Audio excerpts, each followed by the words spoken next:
Welcome to Stream Fiends. I'm Nat Towsen. I'm Kate Agustin. And today we're going to be talking about the Netflix original Girlboss. Kate, what'd you think? She was a girl and she was a boss. You said it. I want this. I'll give you $8 for it. No way, the tag says 12. $9, and I'll give you some free business advice. Deal. So, what's the advice? This is an original 1970s East-West calfskin motorcycle jacket in perfect condition. Know what your shit's worth?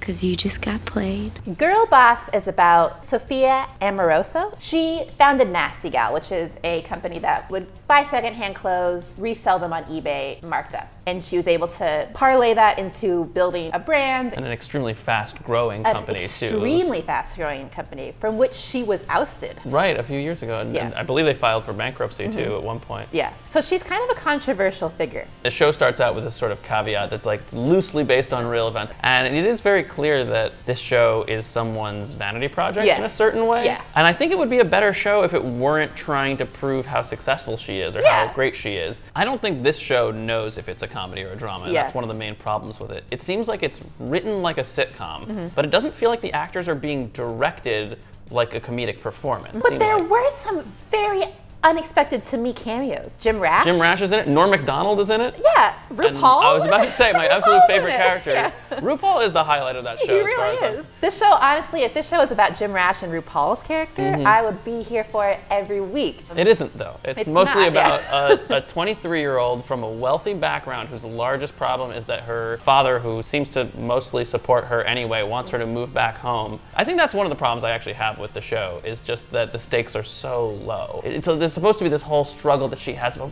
who am I gonna be? How am I gonna stop being such an asshole? What am I gonna do with my life? And I'm like, she's 23 and she comes from a wealthy background. She lives in San Francisco. She just seems kind of like a brat. Yeah, and we know that she becomes successful. That's part of this whole narrative. We know where she's gonna go. She's gonna found Nasty Gal and be a girl boss. Like, it's hard to enjoy the assholery when it's like, I'm being an asshole now, but you know I'm gonna be successful. Right. So you're mean and it works out for you? Yeah. Like, why do I care? Well, it's a good thing you're also wealthy and attractive. Yeah, Otherwise, I'd have a really hard time feeling bad for you. This show does something with the music that drives me insane, which is that something will happen in a scene and then the following scene will have music that the lyrics literally represent what's happening on screen. So in the first episode, when her dad says, "What are your dreams?" and she can't answer him, the next song is Dreams to Remember by Otis Redding. What exactly are these dreams of yours, huh?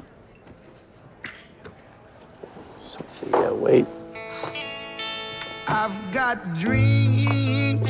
That is basically saying, like, here you go, dum-dum. We didn't want this show to be too hard for you. This show where the characters say exactly what their motivations are, and then someone says, you can't do that, and they say, I'm gonna do that. That's probably too difficult for you, so we're also gonna play a song where literally the lyrics are about what's happening. There's a fake dance club in the second episode with people just doing this.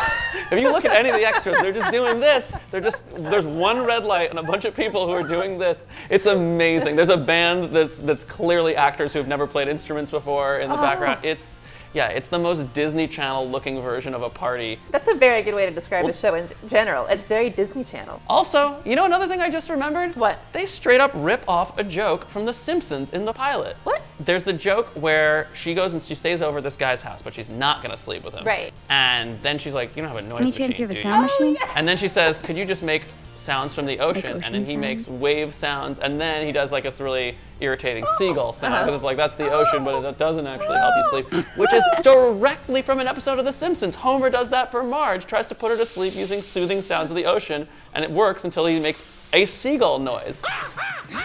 I think, so for this show, as much as I got mad about a lot of it, I also enjoyed a lot of it, and I want to watch more of RuPaul and Jim Rash's character. I want this show to be good. I keep watching it, but ultimately, it doesn't really know what it is. It's too inconsistent. It's between tones, and the emotional content just feels totally unearned to me. Yeah. And after a while, I just kind of get sick of watching someone who seems to live in a world of enormous privilege succeed. Thank you for watching Stream Fiends. I'm Kate Agustin. And I'm Nat Towsen. Make sure you tune in next week. See you later. Bye.